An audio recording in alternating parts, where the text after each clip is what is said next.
Hello, I am Benoit Rihoux. I'm professor at UC Louvain, Belgium, and I'm also chair and academic coordinator of MethodsNET. And I will be teaching a course at this summer school this year, together with Anka. Hello, Anka. Hello. And the two of us actually will be covering the three formats of the school. Anka will teach a 1 week online course on week one, and both of us will be there in week three. I will be teaching a 20-hour classical format, so to speak, and Anka will be teaching a longer, more intensive workshop format of 25 hours in the third week. And I would like to discuss with you, Anka, about the pedagogical approach that we are designing for this summer school to meet the participants' needs also in Vienna with the CEU. So perhaps the first question to you, Anka, is why do you think this program brings some real added value for a researcher and his or her career? Thank you for this is really important question. I do feel that this program can even serve as a game changer for researchers and researchers' career, no matter of which stage. Why? Because it combines breadth and integration. We expose participants to a wide variety of methods, so they can tackle many different research questions, dilemmas, challenges that arise across our research projects. So we deliberately cover multiple epistemological perspectives in our summer school, and also different stages of research processes, from redesign to analysis and interpretation. In that way, we are trying to give a spectrum of topics, knowledge, and of course, challenges that are tackling for different needs. Most importantly, we do not treat theory and practice as a separate worlds. For us, it's important to connect them directly. So researchers that are joining us as summer school participants not only understand the logic, which is behind the method, but also they understand how to apply that logic in own research work and on research projects.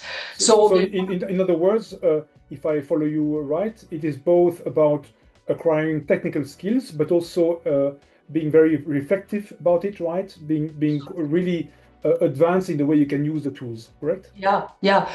We do try to combine hands-on work and conceptual grounding, and also reflect on both at the same time with very, very skilled and instructors on different topics, and devoted to individual conversations, not just in-class teaching. So very important is actually this connection and merger and constant reflection in a connection between theory and practice. Yes, and this we're able to do via quite small group teaching, which makes it pretty interactive. Yeah, perhaps another point, Anka, a question to you is in your own courses, perhaps the in-person one in particular, this intensive workshop program, workshop course on the third week, where you train people on qualitative data analysis. So how do you strike a balance between theorizing, the fundamentals, right, and the very practical software skills? Can you do both in the same course? Yeah, absolutely. Because this is actually the course where everything needs to come together, and it's the course in which you cannot fake. You cannot, what I'm trying to say, you cannot actually pretend that you are doing research. You actually have to engage with very, very deep hands-on work while being completely connected with a high-level theory.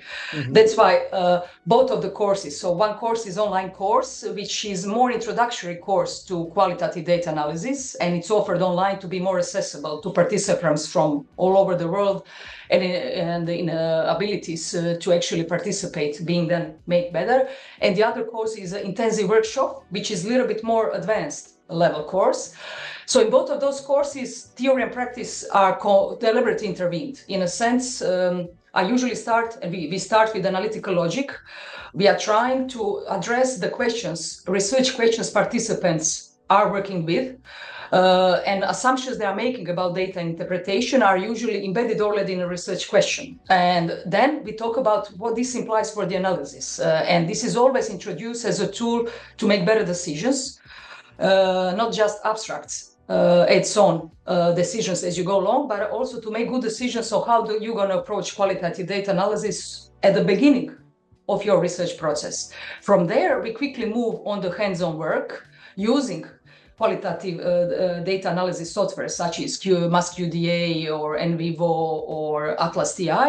So participants are actually applying concepts and techniques and tools on different coding methods immediately by coding the data that I provide them with.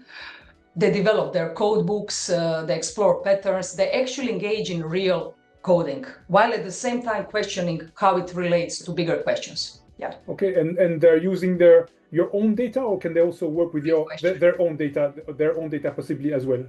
We have combination. So in the course and classwork, because I want to do the team, we are actually trying to use the teamwork as much as we can. We are using a sample data which is already created and provided by me as instructor. So it's a data that allows all of us to become a group or team of researchers who are jointly looking for answers to joint research questions. And then in afternoon sessions and also in individual consultations, we focus on individual data that each participant is bringing with them. Usually they come, which is so nice. Participants do come with their own codes, with their own interview transcripts or documents to actually look at them directly. So it's a combination of both. On individual level, it's the one focusing on participants' own data. Yes, so this is actually demanding for us as pedagogues, right? Because we have to address each and every individual project. But in fact, all of us, all instructors, right, we are there to facilitate, to help people in their projects. But I think it's a really great idea to use also a prepared data set, right? That is quite rich to use for demonstration purposes and also teamwork. So we can actually discuss each other's findings, and because, for example, in qualitative data analysis, it's very subjective process, and the discussion is really important element of rigor, validity, quality, and that's why sample data serves as a way for us to actually talk about how we actually do codes, because we have joint examples to work on it. Yeah, yes, but also to pull the researchers away from their own data. Yep. And so that they can take a bit of distance and reflexive distance. Yeah, great. Last year we analyzed waste management, which is something that we, even though as individuals don't necessarily research, but we are dealing with it in our life. It was sustainable waste management, so we became experts on zero waste and sustainable approach to waste management, and it was really fun because at the same time most of us got really attached to not just the method, but also the idea that we came with at the end of the course. Great. So one of the things we state or we claim on the website is that we are rigorous in the way we train people. So how do you, in very concrete terms, achieve rigor in your teaching, in your advanced courses? Absolutely, that's really important. Why? Rigor to be considered as something that we constantly reflect on, but we do approach to it in a structured manner.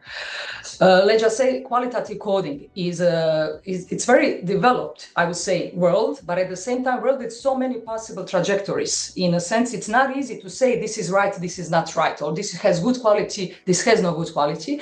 But what we do have is ability to actually align the coding procedures well with the methodology and epistemology, which is really important question or challenge that we are tackling. So rigor for the courses that I'm teaching means ability to make a good contextualization of the data analysis, to align it well with your research question and data and methodology. But also then we talk about the coding procedure that yet can be structured, and it can have tests that are allowing us to do good quality throughout the way.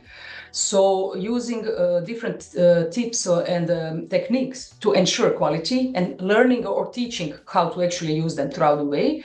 Then it's important also to talk about the reporting and methodological transparency, both analytical and the one we use when we are actually presenting our results. So rigor is embedded in sessions as a topic, but also as a pedagogy model, in a sense of combining different pedagogical tools. Yes, and indeed, I think rigor also relates to some logical sequences in the process. Yes, and that we demonstrate in a way the stepwise logic of, for instance, data collection, data analysis, or perhaps some iterations in the analysis. or testing different coding modes, right? Absolutely. The rigor is Yeah. also a matter of sequences sometimes. Sequence at the center, right questions at right sequence. In a sense, when you are at initial stage of coding, it's important to stay depth involved in a data. But then, when you are creating pattern, it's patterns of your codes. Then we talk about different approaches to actually ensuring the rigor. Yes, and it's important to be sensitive to stages and thanks. Respond to it. And about your course or your courses, what kind of profile of researcher can come, or advanced student can come to your course and could gain from it? More senior, more junior, or PhD students? What kind of profiles? So the program I offer is essentially designed for different career stages, but with different entry points. What I mean is that an online coding course, which is offered in a pre-week, is ideal for PhD students, early career researchers, and anyone new to qualitative data analysis who wants to structured and supportive introduction to the world. It helps participants to build solid foundation and confidence. On the other hand, the in-person intensive method workshop is particularly valuable for postdocs, senior researchers, but also PhD researchers who know initial elements of data analysis and want to go more into depth and become more advanced, and also practitioners who already have worked with the qualitative data and want to deepen their strategies. And these can be people from different disciplines, right? Absolutely. So this is more than 4th year that I'm holding courses on qualitative data analysis at MethodsNET and Partners summer schools, and I've been listening or learning on researches from medicine, military science, not just social sciences, and all possible disciplines within a social science. So it's very, very wide in that sense. And I also find it interesting as a teacher to meet a diverse group of, say 10, 15 people, right, from different disciplines. Absolutely. And they sometimes discover that they can learn from each other, right? They meet the same bottlenecks, the same challenges, even though their substantive topic or their theories might be different, right? Yes, absolutely. Like somebody researching football can completely relate in some dilemmas with somebody who is researching these courses in post-conflict areas. And it's something that actually comes become very visible in courses such as qualitative data analysis, because we actually do compare each other's examples of stories and solutions. So thanks a lot, Anka. So we, both of us, Anka and I, and our fellow instructors, fellow colleagues, welcome you warmly to join us in Vienna and to join the community of learners and also experts working together, and to help you, especially as researchers, to do better research, because research methods are super important to consolidate your research outputs. Yes, and we want you to feel at home when you come to Home of Methods to help us build the world of good methods together. Yes. And there's also a great atmosphere. That's a summer school atmosphere, right? Absolutely.